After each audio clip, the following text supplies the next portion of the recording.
Dixie was the greatest centre forward there will ever be. His record of goal scoring is the most amazing thing under the sun. He belongs in the company of the supremely great, like Beethoven, Shakespeare and Rembrandt. So said Bill Shankly, the greatest manager of Everton's greatest rivals.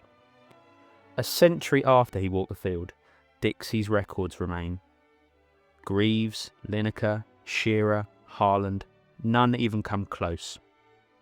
This is the story about a working class boy from Birkenhead, a boy raised in shipyards and backstreets who grew into the greatest goal scorer English football has ever seen.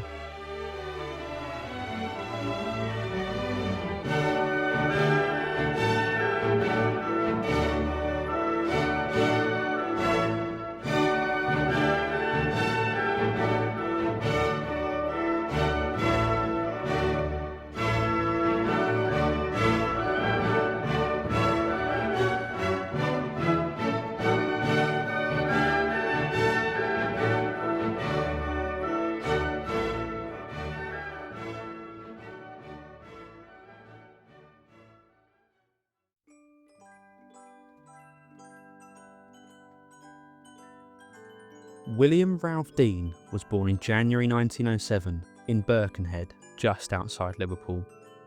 No one quite knows how he acquired the nickname Dixie. Some say it was for his dark complexion, others after a popular song or even a corruption of Dixie. Dean himself preferred Bill.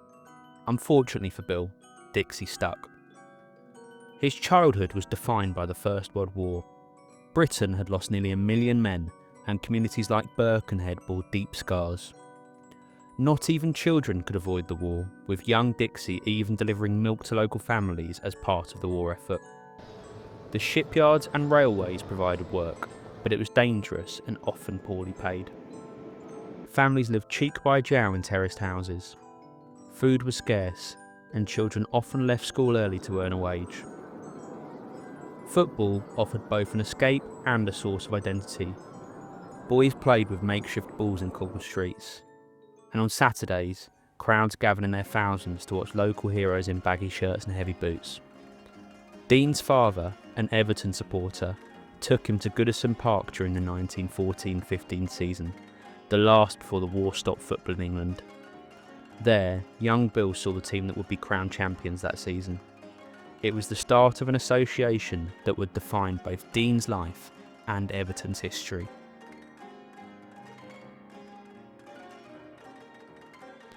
Dean learned little in school. My only lesson was football, he later said. He went to a borstal school for young offenders, simply because they had football facilities. He lied to his classmates, telling them he'd been caught stealing. By age 14, he was gone.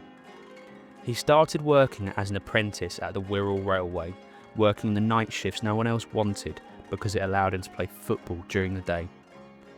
In the filthy darkness of these railway night shifts, Dean occupied himself by kicking rats up the wall. When he wasn't kicking rats, he was starting to gain attention for his talents on the field. After a brief spell at a local amateur club, he was snapped up by Tranmere Rovers. Barely more than a child, Dixie was now in the professional game. Football in the 1920s was a brutish game, with heavy tackles commonplace and sendings off rare. At just 16, Dean was on the end of a challenge so rough that it cost him a testicle. This was his first major injury, but not his last, nor his worst. Despite this, Dixie took to league football like a duck to water.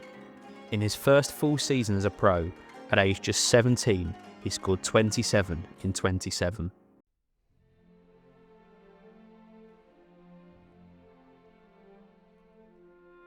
Dixie's exploits at Tranmere made him hot property.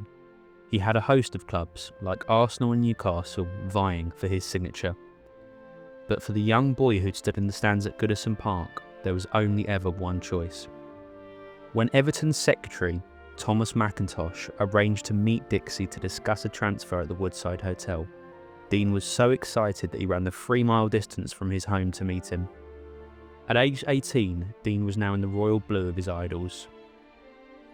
Some wondered if he could handle the step up to the First Division. Dean's answer was emphatic, bagging 32 goals in 38 games. A change brought in that summer, relaxing the offside law, meant it was now easier to be onside and more goals were being scored than ever before. Dixie profited from this change perhaps more than anyone else. He was the hottest prospect in the country. England caps and a tilt at league top scorer, perhaps even the title, seemed destined to follow. But in the summer of 1926, all of that came crashing down.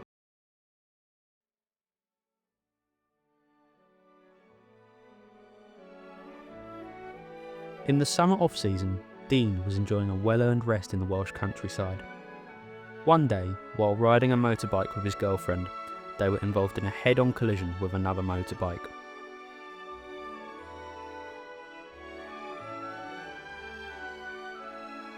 Dean's girlfriend escaped with only minor scrapes. He was not so lucky. He was rushed to hospital and his prognosis looked grim. His skull was fractured in 2 places. His jaw was broken. He was covered in gashes and bruises. As he lay in his hospital bed, his very survival seemed doubtful. After several nervous hours, he managed to pull through and fears of the worst faded, though doctors told him that he would never play again. But the doctors hadn't reckoned with the fact that First Division defenders had already learnt, "You do not stop Dixie Dean." Within months, bandaged and determined, he returned, scoring in his first match back against Leeds.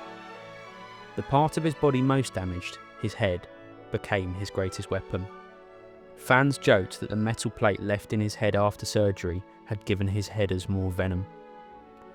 Dixie Dean wasn't especially tall at 5'10", but he had extraordinary timing, power and courage. Playing with a heavy leather ball, often waterlogged, he would leap into collisions with goalkeepers and defenders, risking injury every time. After beating death, Dean shrugged off these tackles like they were nothing to him. His aerial dominance became legendary. Coming back to play football at all was a big enough achievement, but Dixie's ambitions were even greater. He picked up where he'd left off.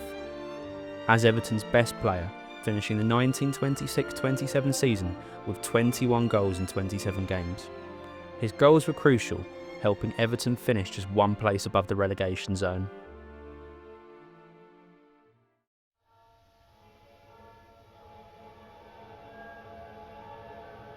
Dean's rise to prominence coincided with football's rise to prominence. The early 20th century was football's coming of age in England. Crowds were enormous. In the famous White Horse FA Cup final in 1923, over 200,000 attended and spilled onto the pitch. Goodison Park could hold over 50,000. Working men would pay a few pennies at the turnstile, joining vast terraces of smoke and song. Women too increasingly came to watch, with women's football peaking in popularity just after the war. It was the era of cheap mass entertainment, cinema, music halls and football. And of these, football was a class apart. It was special because it belonged to the people. Clubs weren't distant corporations, they were part of their community's fabric. The players were beacons of hope and sources of pride, and Everton, in the form of Dixie Dean, had their local hero.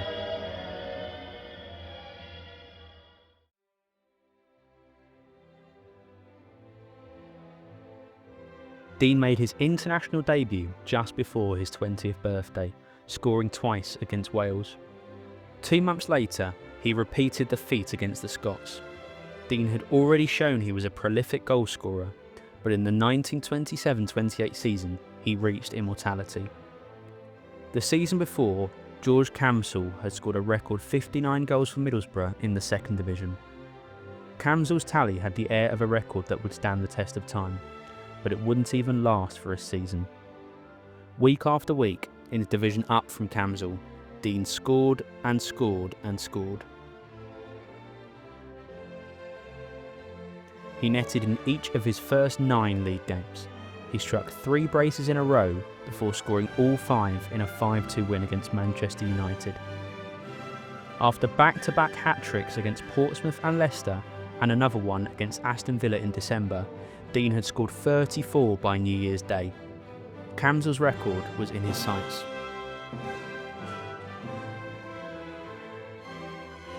By February, after scoring a hat-trick at Anfield, he reached 100 career league goals aged just 21.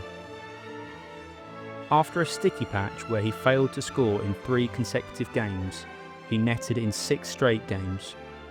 His goal-scoring heroics rocketed Everton up the league, leading them to the league title that season. With 2 games left, he was on 53 goals, a monumental haul, but Dean seemed destined to just miss out on Camsell's record. He managed to give himself some hope, netting 4 in the penultimate game against Burnley, meaning he'd need a hat-trick on the final day to clinch the record.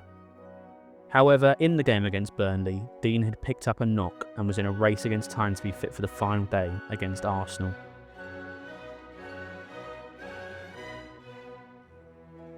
In the build-up to the match, Everton did all they could to get their star man fit for the game. Club trainer Harry Cook stayed at his house and applied intensive heat therapy plasters every 2 hours, waking Dean throughout the night to continue the regimen. It worked. Come match day, Dean was in the starting lineup. Everton had secured the title against Burnley, and nearly 50,000 at Goodison were in jubilant spirits, hoping to see something special from their star man. Dixie was there to give them what they wanted. He nodded one in from a corner in the first few minutes to draw Everton level in a chaotic start to the match, and when he was tripped for a penalty a few minutes later, he was the only man who was going to take it.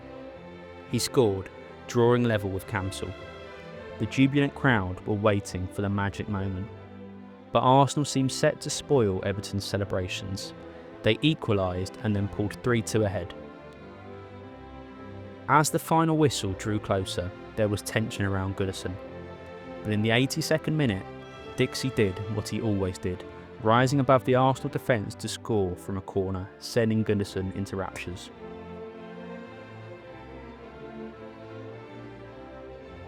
In front of their home fans, Everton were presented with the Football League trophy to draw the curtain on a season where Dixie Dean had scored 25 goals more than any other player in the division. Everton had set a team record of 102 goals, with Dean accounting for over half of them. In the century since this season, no one has threatened Dean's record. And no one, not before, not since, has ever come close to delivering so much for their team in a single season as Dixie did in 1927-28. Dean had saved them from relegation the season before and almost single-handedly won them the league title the following season. As a child in the Goodison Terraces, dreaming of one day playing in Everton's royal blue, surely even he couldn't have imagined a story so perfect.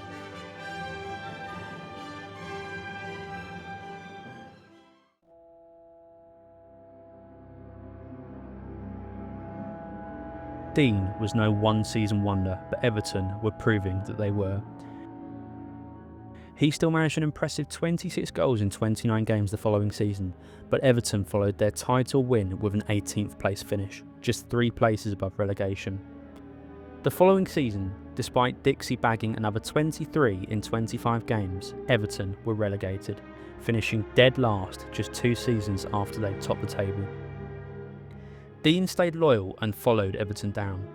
To the surprise of no one, he tore up the second division, scoring 39 goals in 37 games and leading Everton immediately back into the top flight. If anyone had thought a season out of the first division had made Dixie rusty, they were sorely mistaken. In fact, he scored more in the first division than he had in the second, hitting an astonishing 45 in 38 and captaining the newly promoted side to a shock league title, a triumph that remains one of the most extraordinary in the history of the English game. A year later, he led his team out at Wembley in the 1933 FA Cup final, scoring as Everton eased to a 3-0 win against Manchester City. Twice top scorer, twice league champion, and now FA Cup winning captain, he had achieved everything possible in the English game. But injuries had already taken a toll. As he received the FA Cup trophy and held it aloft at Wembley, aged only 26, he had already played his final game for England, finishing with a tally of 18 goals in just 16 games. For his club side, the relentless goal-scoring rate also decreased. He was still posting big numbers, regularly hitting over 20 in a season, but he had passed his peak. In 1937, after 12 years, he left his boyhood club, finishing with 383 goals in 433 games.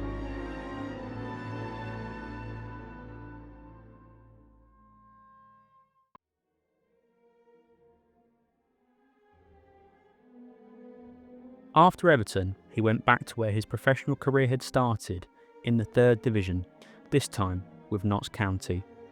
But he could only muster a handful of games across 2 injury-blighted seasons before moving across the Channel to play for Sligo Rovers, where he's still fondly remembered. In 1940, having returned to England to play for Hurst in the lowly Cheshire County League, a life shaped by the shadow of one war would be shaped by a second, as football was halted due to Britain's war against Germany and Dean was forced into retirement at the age of 33. Dean never enjoyed the riches modern footballers do. His post-football life was modest. He ran pubs and worked ordinary jobs. But in Liverpool, he was revered. Supporters bought him drinks, shared stories, and treated him as living royalty. He carried himself with humility. Despite his fame, he remained rooted in his Birkenhead upbringing, modest, approachable, and proud of his city.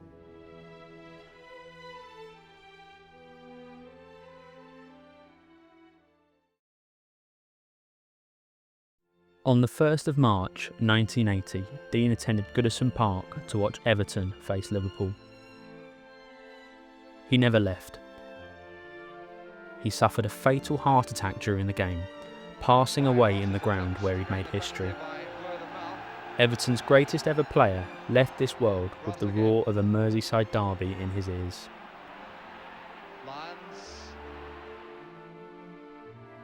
Today, a bronze statue of Dixie Dean stands outside Goodison Park. Fans still leave scarves and flowers at its base. His record of 60 goals in a season is a reminder of a different age. An age of heavy balls, muddy pitches, and Dixie Dean. Everton may have moved stadium, but the statue stayed put. Dixie's home, now and forever, is Goodison Park.